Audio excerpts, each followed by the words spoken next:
மணிவேல் அவளை கோபமாக திட்டினார். போயும் போய் இவங்கிட்டலாம் என்னால் மன்னிப்பு கேட்க முடியாது. இதுக்கு தான் நான் இவனோட சாப்பிடவே வரலன்னு சொன்னேன் என்று சொன்னபடி எழுந்தவள் தரையில் காலை உதைத்துவிட்டு அங்கிருந்து சென்றாள். அதை பார்த்த மணிவேல் ஒரு பெருமூச்சுடன் ஹரிஷிடம் திரும்பினார். கிருபா எப்போவுமே கொஞ்சம் பிடிவாதக்காரி தான். அதுவும் உன் விஷயத்தில் ஏன் இவ்வளோ மோசமாக நடந்துக்கிறான்னு எனக்கே புரியல. அவள் பேசுறதெல்லாம் நீ பெரிய விஷயமா எடுத்துக்காத. அவளுக்காக நான் உன்கிட்ட மன்னிப்பு கேட்டுக்கிறேன் என்று அவர் சொல்ல, ஆமாம் ஹரிஷ், அவள் இப்போ நடந்துக்கிட்ட விதத்தை வச்சு நீ எதுவும் தப்பாக நினச்சிக்காத. உண்மையிலேயே அவள் ரொம்ப அன்பானவ தான். கூடிய சீக்கிரம் உன்னை புரிஞ்சுக்கிட்டானா எல்லாம் சரியாயிடும். யமுனாவும் அதை ஆமோதிக்கும் விதமாக கூறினாள். எனக்கு புரியுதுங்க ஆண்டி, நீங்கள் பேச்சுக்காக சொன்னாலும் நான் உண்மையிலேயே அவளை என் தங்கச்சியாக தான் நினைக்கிறேன். ஒரு சிரிப்புடன் ஹரிஷ் சொல்ல அவர்கள் இருவர் முகத்திலும் நிம்மதி தோன்றியது. அப்போது திடீரென மணிவேல், யமுனா, இன்னைக்கு நீ ஃப்ரீயாக இருந்தா ஷோபாவுக்கும் ஹரிஷுக்கும் அந்த மெடிடேஷன் டெக்னிக்ஸ் பற்றி கொஞ்சம் சொல்லிக்கூட. ஆண்டி, நீங்கள் மெடிடேஷனில் எக்ஸ்பர்ட்டா? பதிலுக்கு ஹரிஷ் உற்சாகத்துடன் கேட்டான். மெடிடேஷன் ஒருவரின் ஆற்றலை வளர்க்க உதவும் என்று ஹரிஷுக்கு தெரியும். ஆனால் அவனால் அதை முழுமையாக புரிந்து கொள்ள முடியவில்லை.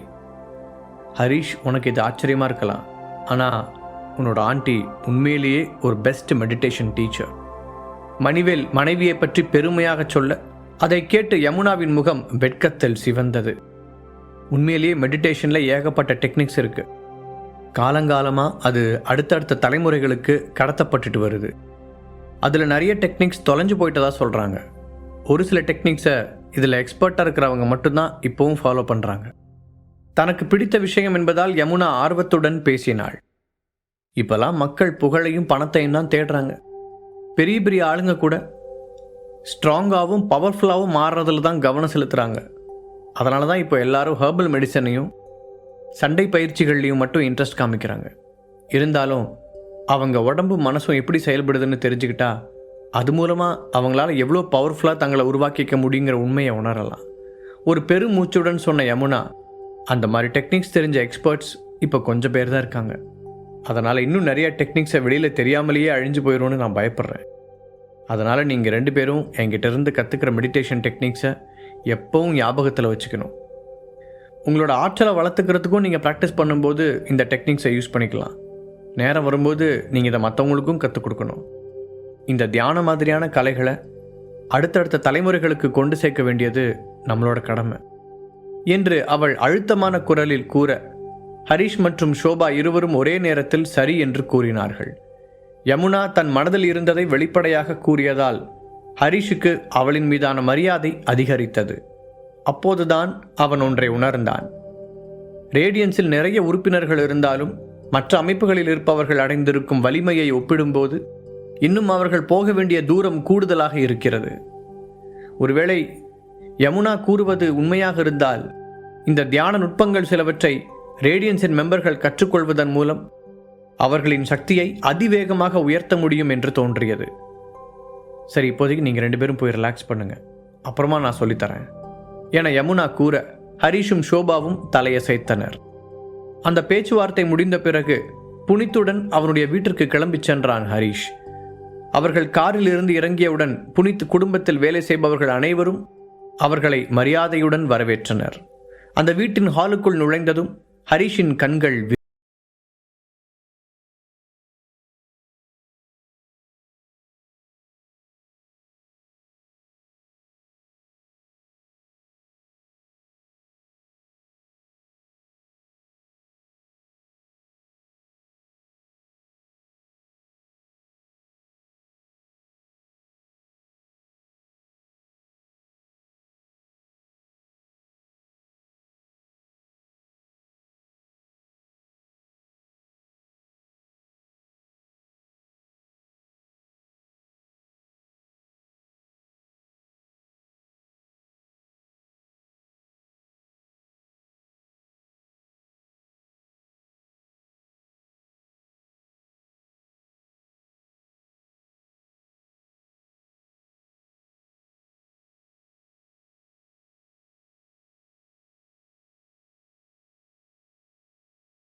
என்னை பார்க்கணுன்னு சொன்னீங்களா?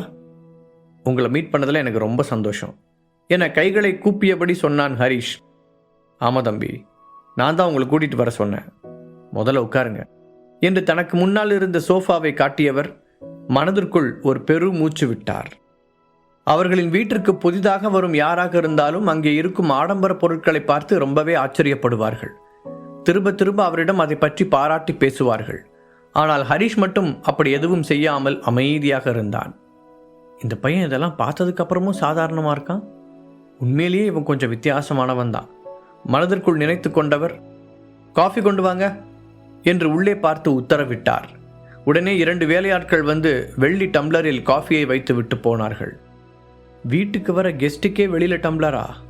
அப்படின்னா இவங்க ஃபேமிலியில் இருக்கிறவங்கலாம் தங்கத்தட்டில் தான் சாப்பிடுவாங்க போல. மைண்ட் வாய்ஸில் பேசிக்கொண்ட ஹரிஷ் நிதானமாக அந்த காஃபியை எடுத்து குடித்தான். நிஜமாகவே அது அவன் இதுவரை குடித்த காஃபிகளிலேயே ரொம்ப டேஸ்டாக இருந்தது.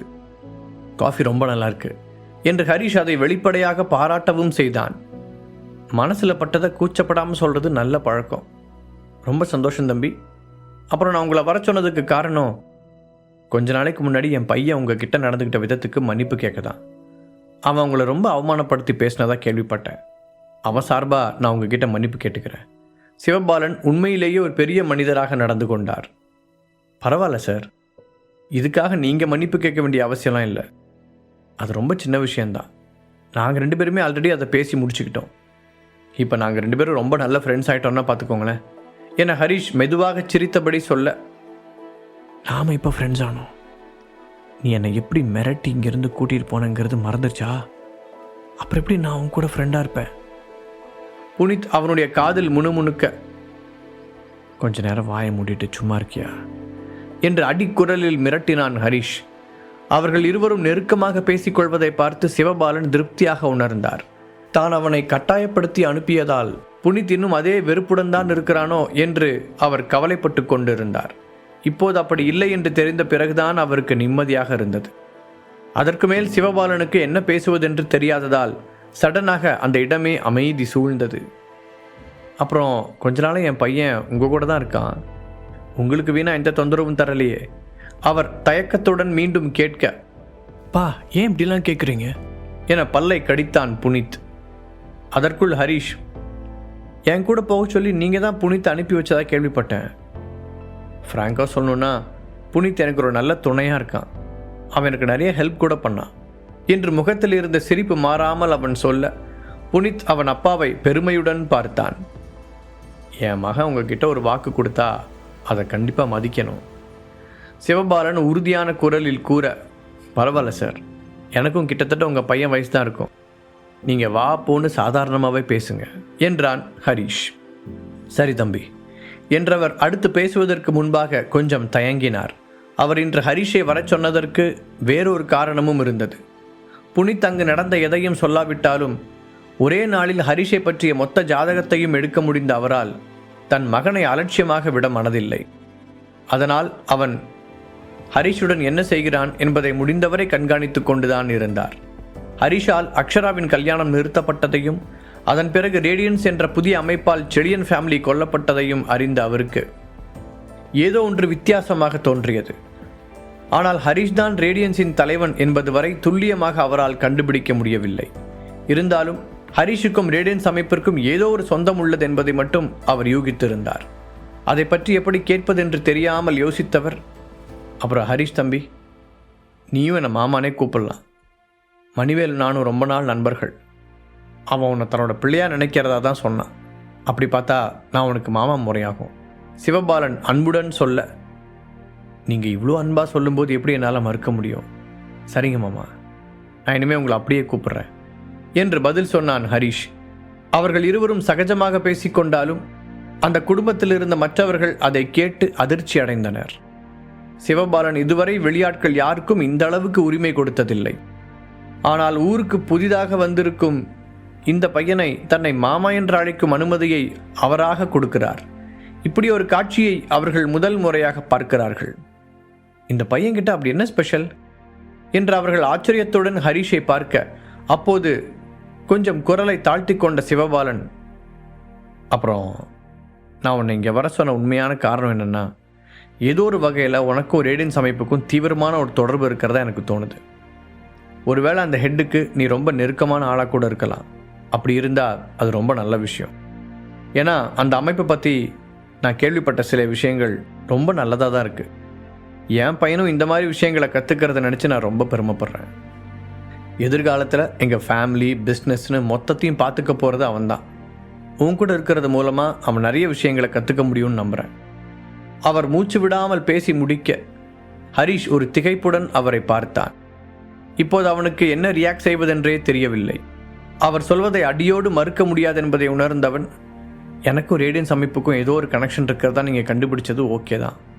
பட் நீங்கள் நினைக்கிற அளவுக்கு அங்கே நான் அவ்வளோ இம்பார்ட்டண்ட்டான ஆளெல்லாம் இல்லை என்று ஒரு வழியாக பூசி மொழிகி சமாளித்தான். அது பரவாயில்ல தம்பி, நான் என்ன கேட்க நினச்சேன்னா, உங்களால் முடிஞ்சால் ரேடியன்ஸோட ஹெட்டையும் அங்கே முக்கியமான பொறுப்பில் இருக்கிற ஆளுங்களையும் இங்கே விருந்துக்கு கூட்டிகிட்டு வர முடியுமா? நம்ம வீட்டில் கவனிப்பு ரொம்பவே நல்லாயிருக்கும். அவர் அவசரமாக கூற, அவ்வளோதானே, கவலைப்படாதீங்க மாமா, நான் கூடி சீக்கிரம் அதுக்கு ஏற்பாடு பண்ணுறேன் என ஒரு வினோதமான சிரிப்புடன் கூறினான் ஹரிஷ். அவனுடைய ஆழ் மனதில் சிவபாலன் குடும்பத்து ஆதரவெல்லாம் தனக்கு கிடைக்க வாய்ப்பில்லை என்று நினைத்திருந்தான். ஆனால் இன்று அவராக முன்வந்து ரேடியன்ஸ் பற்றி பேசிய விதத்தில் அவருக்கு ரேடியன்ஸுடன் இணைந்து கொள்ளும் ஆர்வம் இருப்பதை ஹரிஷ் புரிந்து கொண்டான். ஒரு வகையில் இதைத்தான் அவன் எதிர்பார்த்தான். இதுபோன்ற ஆட்களின் ஆதரவுதான் அவனுக்கு தேவைப்பட்டது. ரொம்ப சந்தோஷம் தம்பி, பதிலுக்கு சிவபாலனும் மகிழ்ச்சியாக கூறினார். உண்மையில் ரேடியன்ஸ் அமைப்பு கொஞ்சம் கொஞ்சமாக பெரிய ஆட்களுக்கு இடையில் பிரபலமடைந்து கொண்டிருந்தது. அதிலும் குறிப்பாக அந்த ரேடியன்ஸ் ஹெட்டின் ஹெர்பல் மெடிசன் தயாரிக்கும் திறமை மற்றும் ஈடு இணையற்ற வலிமை சிவபாலனை ரொம்பவே கவர்ந்தது. அதுபோன்ற சக்தி வாய்ந்த ஒரு நபரால் வழிநடத்தப்படும் அமைப்புடன் தான் ஒரு நல்ல தொடர்பை ஏற்படுத்தி கொண்டால் எதிர்காலத்தில் அது அவர்களுக்கு ரொம்பவே பயனுள்ளதாக இருக்கும் என்று கருதினார். ஆக மொத்தத்தில் ஹரிஷின் முகமுடி உருவமான கௌஷிக் ராம்குமார் மீது எல்லா தரப்பு மக்களுக்கும் ஒரு விதமான ஈர்ப்பு உருவாகத் தொடங்கியிருந்தது. அதன் பிறகு ஹரிஷும் சிவபாலனும் நெருக்கமாக சிரித்து பேசிக் கொண்டிருந்தார்கள். இதையெல்லாம் பார்த்து கொண்டிருந்த புனித்திற்கோ, இந்த ஹரிஷ் நம்மளை டார்ச்சர் பண்ணதை பற்றி பேசி திட்டுறதுக்கு தான் கூப்பிட்டாருன்னு நினச்சா, இவர் என்னமோ அவ கூட ரொம்ப சந்தோஷமாக பேசிகிட்டு இருக்காரு. கொஞ்சம் விட்டா மணிவேல் அங்கிள் மாதிரி இவரும் அவனை தத்து பயணம் எடுத்துக்குவார் போல. இவங்க 2 பேரும் பேசிக்கிறத பார்த்தா அப்படிதான் தெரியுது. இவங்கிட்ட அப்படி என்னதான் இருக்கு என்று மனதிற்குள் புகைச்சலாக இருந்தது. கொஞ்ச நாட்களுக்கு முன்னால் தானும் ஹரிஷிடம் இப்படித்தான் நடந்து கொண்டோம் என்பதை அவன் மறந்து விட்டான். அவனையும் மீறி ஹரிஷிடம் இப்போது அவன் இயல்பாக பழகி கொண்டிருந்தான். முழு கதையையும் கேட்டு மகிழ பாக்கெட் FM ஆப்பை டவுன்லோட் செய்யுங்கள். லிங்க் டிஸ்கிரிப்ஷனில் கொடுக்கப்பட்டுள்ளது.